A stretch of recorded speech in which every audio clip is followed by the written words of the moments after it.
Station, this is Houston. Are you ready for the event? Houston Station, I'm ready for the event. KKTV, this is Mission Control Houston. Please call station for a voice check. Station, this is Adam Atchison with KKTV. How do you hear me? Hey, Adam, I've got you loud and clear. Welcome aboard the International Space Station. Well, thank you, Ms. Ayers. It is a thrill to talk with you. Thank you for making time for us. Oh, yeah, anytime I get to talk to my hometown, I'm excited. I can't wait to share with you what we're doing up here. Well, I want to start with something easy. Can you tell us what time it is up there? Some folks are curious about how you keep time in space. Yeah, that's a great question, and it throws some people off. We work on Zulu time or Green Mean time, so it's about 17:15 or 5:15 p.m., so almost getting close to dinner time, but we work off of that time. That way we have kind of a standard day here, and then all of the centers around the world to work on our day. So they come, in Houston, it's 5 hours behind us. I think Colorado, that makes Colorado about 6 hours behind us. So, yeah, but we work on a normal time schedule. We're just on a different time zone. Yeah, we're about 11:15 in the morning here. Let me ask you, how have the first 4 months been on board the International Space Station? You coming up here in a week or so, it will be that first full 4 months. Man, I can't believe, when you say that, it's hard to believe it's already been 4 months. We've had such an amazing mission already. It feels like it went by in a flash. The launch is still a vivid memory for me.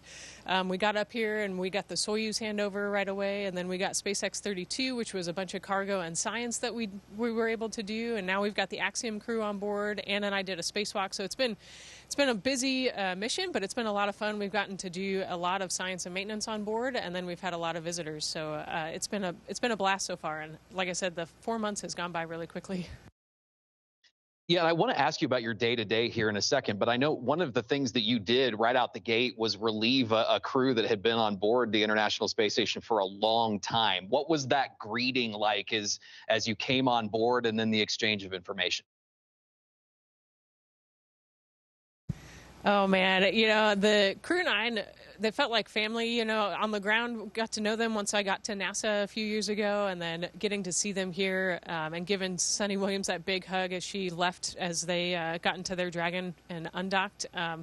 It was a whirlwind because it was a very quick handover. So, we had about a day with them where they showed us the ropes and showed us the important things and kind of handed off the reins to us to take over living and working on board the space station, and they got to go home and hug their families. Yeah, and I'm sure that was a relief for them. What were your first impressions of space, getting up there, being on board the ISS, and then starting your day to day?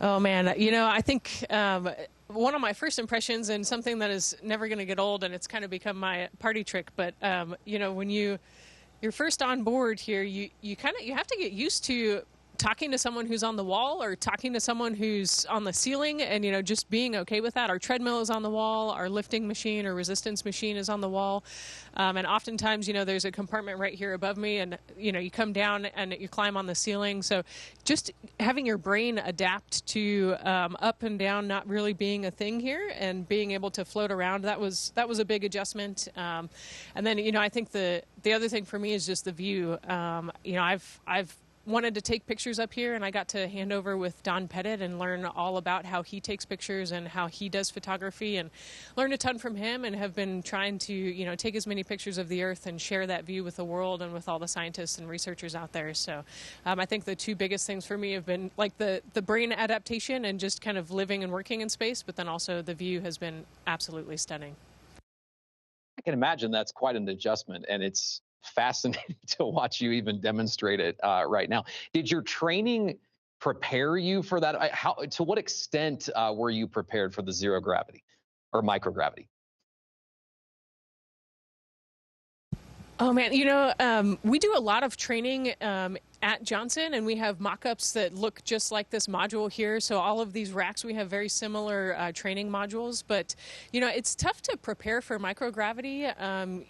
There's really, I would say there's really no comparison. Flying airplanes, you can kind of get to 0G for a little bit before the oil system needs to get back to 1G, and so you kind of know what it feels like. But to live and work here is very different, and feeling the fluid shift up into the upper parts of your body, and kind of learning how to live and work in that environment. When I let go of my mic, it doesn't go anywhere. It might float off in a while because of the airflow, but all of those things are tough to train, and so we learn the skills that we need to have to get up here and execute the science and the maintenance. But the adaptation period is a really important period for all of us to kind of figure out how to do life in space, and figure out how to not lose your spoon or lose your microphone if you let go of it and turn around. Sometimes when you turn back, it's not there anymore. Oh yeah, I can imagine. Let's talk about your day-to-day, the work. You mentioned that, right? It isn't just getting to gaze out the window or even greet people, here and there as they come on board, or you do. What does your responsibility look like in space during the day? Yeah, so we kind of have I would call it a standard daily schedule. The ground team figures out what type of maintenance needs to be done on a regular basis, or, if something breaks, how to fix it. And so they will upload the schedule for us and all of the different procedures that we need to do. And then we actually have a team in Huntsville, Alabama at Marshall Space Flight Center, and they manage all of the science portion of that. And so, especially when the SpaceX Cargo Dragon was here, we had a ton of science on board that Dragon. And so every day, we're working with different centers all over the world. The European Space Agency and Japanese Space Agency, they also had science on board that cargo mission. And so, I think for me, one of the biggest honors of being up here is having a small part of that science. It takes some scientists their entire career of research and effort to get their experiment on board here, and for me it's a privilege and an honor to have a small part of that. And so it shows up as a little block on our timeline, but it's a huge piece of what that person worked for their entire life, or what that entire team worked for their entire life to get up here. So I've really enjoyed having a small part of that. We've got the glove box right here next to me. Did a lot of work in that. Actually, we have 2 glove boxes on board. I've done a lot of work in both of those on different types of projects, looking at DNA, looking at different types of medication and how we can process medication better. So there's a lot of really exciting things going on board the International Space Station. At any given moment, there are over 200 experiments happening, both inside and outside. It's got to be pretty fulfilling. I use that word a lot already today, but to be able to look out, see Earth right in your window, but know that what you're doing is impacting really globally science that is being researched all across the planet. Yeah, I think it's something that none of us will ever take for granted. Every time I look out the cupola or out the wharf, which is the window that we have in the lab that looks straight down on Earth, there's always something fascinating out there. There's always something to take a picture of. There's always something to learn from. And so I think that, that's one of the biggest parts of our mission here is Earth observations. And, what can we learn about the Earth from this vantage point? We have such a unique vantage point here. And, we've got storms and weather systems, and we've got floods and natural disasters and hurricanes and all sorts of things that we have a unique point of view on. And so I feel a sense of duty to share that with the researchers and the scientists and the people that are down there. When we look at the Earth, you can see the whole population of the whole Earth, and there are no borders. There's no different solid color state or country. It's all one giant humanity, and we only see differences because we see terrain. We see the mountains or the rivers or things like that. And so there's a lot to be gained from looking at the Earth. And then we also look out at space as well. We've got a lot of equipment on the outside of the space station that looks out into the universe to try to learn more as well. Well, you haven't just been on board the ISS, you've been outside it too. We have video of you making your first spacewalk. Tell me about that experience. How was it? Oh, man, I think, as an F-22 pilot and a very operationally minded human growing up and for the majority of my career, and then came here, I feel like that's the tip of the spear. It's just you and your crewmates. So me and Ann McLean, we each have our own little spacecraft, our spacesuit that's got its own life support system, its own power system, oxygen and CO2 scrubbing. And then we open that hatch, and it's at vacuum. And, I was suddenly vividly aware of just how thin that visor is, when it's just you in the spacesuit and you're looking at the vacuum of space. But we had a job to do, and we had several tasks that needed to get done, and it's super rewarding to know that we went out the hatch, we got everything done that needed to get done. We got a couple get-ahead tasks done, and then we came in, we got inside the hatch safely, closed it, and were able to repress safely. So, I think that it was overall a super successful spacewalk. Super proud of everything that we did. We worked through some adversity and some game plan changes in the middle of it, but made it all look really smooth to the average viewer. And so that's our goal as astronauts, is to do the hard things but make it look easy. Oh, yeah. I want to talk about your ties to Southern Colorado, too. You grew up here, and there are a lot of people that have been keeping track of your journey to space. How did growing up here prepare you for this moment?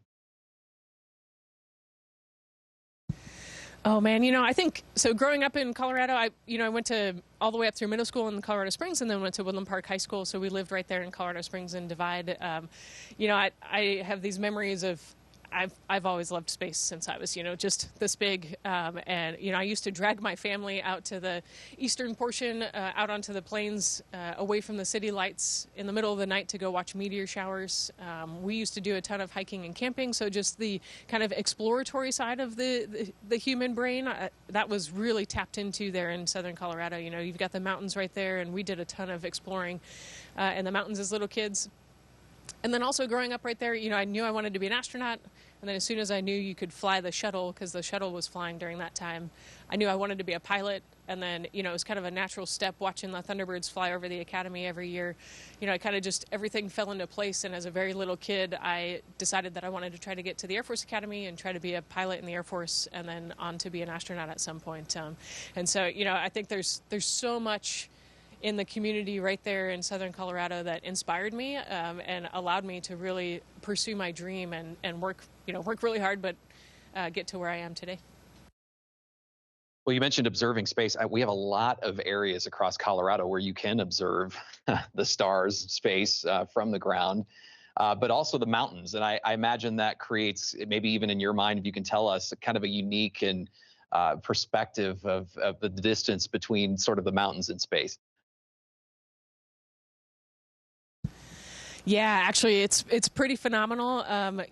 We've flown over Colorado a bunch. I have a bunch of pictures of Colorado Springs and Denver and Pueblo and Canyon City and Grand Junction. You name it, I've probably taken a picture of it in Colorado. But, it's amazing with the types of lenses that we use and, how far away we are. I took a picture of Pikes Peak, and then I moved just a hair, what I thought was a hair, and I'm pretty sure I ended up in Nebraska. So, it's so amazing. It's fascinating to see how big the world is. And Pikes Peak, when I think of Pikes Peak, I think of like one of the biggest mountains that I grew up seeing, and it's a small dot in the world that we get to see from here. And so it changes your perspective to just realize just how massive the Rockies are as a whole, how massive the Earth is, and just the different types of geology processes that are going on there. So there's so much, like I said, so much to learn about Earth, but I do love taking pictures of Colorado, that's for sure.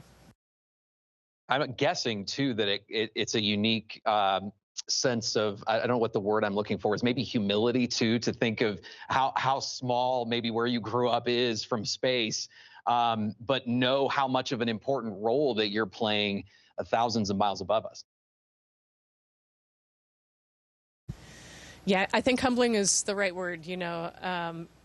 This, like I said, this has been a dream of mine since I was little. It took a lot of hard work and a lot of teamwork to get to where I'm at. That's kind of what I like to preach to everybody who has a goal or has a desire to go do something. Work hard and be a good team player. But yeah, it's kind of crazy to think, kind of Colorado Springs is not the biggest city. Woodland Park's definitely not a big city. Divide's even smaller, so it's a testament to what can be done when someone puts their mind to something and works really hard and surrounds themselves with people that are willing to help them and encourage them. And, it's amazing to watch all of the support from Southern Colorado and from that whole area. I have so much support from all of my teachers and coaches and friends in that area who helped support me and supported my goal and encouraged me early on when I wanted to be an astronaut, encouraged me to go to the Air Force Academy. So, yeah, it's been really inspiring as well to see the community rally and really support me. It's been awesome.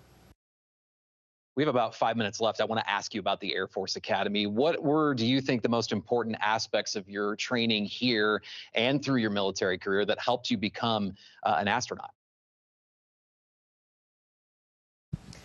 Yeah, I said I preach teamwork, and I think that's exactly it. I played volleyball at the Air Force Academy, so I was on a team there. And so learning how to take care of other people while you're in stressful situations, that was a huge part of it. But, you're also on a team in your squadron and with your other classmates there at the academy. And again, you're learning how to take care of other people in stressful or austere situations. And so I think that was probably the biggest thing for me, was just learning how to be a good team player.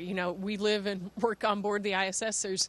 Right now there are 11 of us, but on a standard day there are 7 of us up here, and we have to learn how to live and work together in an environment that's austere, and we see each other every single day. And so learning how to be a good human and be a good team player was a huge part of my training and my mission here, but also in the Air Force as well. You're on a team. It's in an F-22, you don't go anywhere by yourself.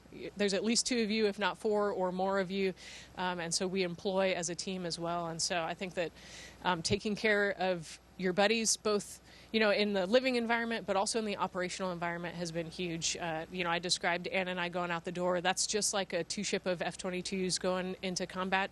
We went out the door and into an austere environment together. And so I think that learning early on as a young adult how to be operational and be a teammate was huge for me. What's your message to others young people who might have aspirations like yours to get to space? Yeah, like I said, I had a dream since I was a little kid, and keep talking about your dreams and find something that you're passionate about. As a kid, I loved math, and so that worked out really well for me on this path. That I wanted to be an astronaut. And so, find something that you're really passionate about, work really hard at it, put your nose to the grinder, work really hard, and then be a good team player. And that will get you anywhere you want to go in life. Some people, you'll come across people who might laugh at your joke when you're an adult saying you want to be an astronaut, but just continue to work hard, and you'll run into the right people that will encourage you. So take care of others, work really hard. You can go anywhere you want. That's excellent advice. Hey, I heard something. It was actually in an interview that we did with you last spring, where you said you grew up watching KKTV. Do you remember some of your favorite stories, maybe your favorite staff members from KKTV when you were young? Oh boy, yeah, put me on the spot there. I don't know if I remember names exactly, but we we grew up watching the news right there in Colorado Springs, and I think that. Man, one of the things that comes to mind, actually, there was a tornado up in Divide when we were in high school, actually, and so I remember that vividly because it was really close to us. Or the summer that I was going to the Air Force Academy, there was the big mudslide on Ute Pass, so I remember those pretty vividly. But yeah, I'm sorry, I'm not going to remember any names or anything. But yeah, we definitely grew up watching KKTV right there. You don't have to. I did. I put you on the spot, but I appreciate I appreciate it so much. And thank you, Ms. Ayers, for joining us. It means a lot to be able to talk with you and to have you share your experiences from so high above us. So thanks for being here. Yeah, thanks, Adam. Thank you for the questions. Thank you for the support. Like I said, Colorado has been an amazing support system for me this whole time. So thank you to everyone back home. And again, welcome to the International Space Station. See you later. Have a great flight home. Thank you. Station, this is Houston ACR. Thank you. That concludes our event. Thank you to all participants. Station, we are now resuming operational audio communications.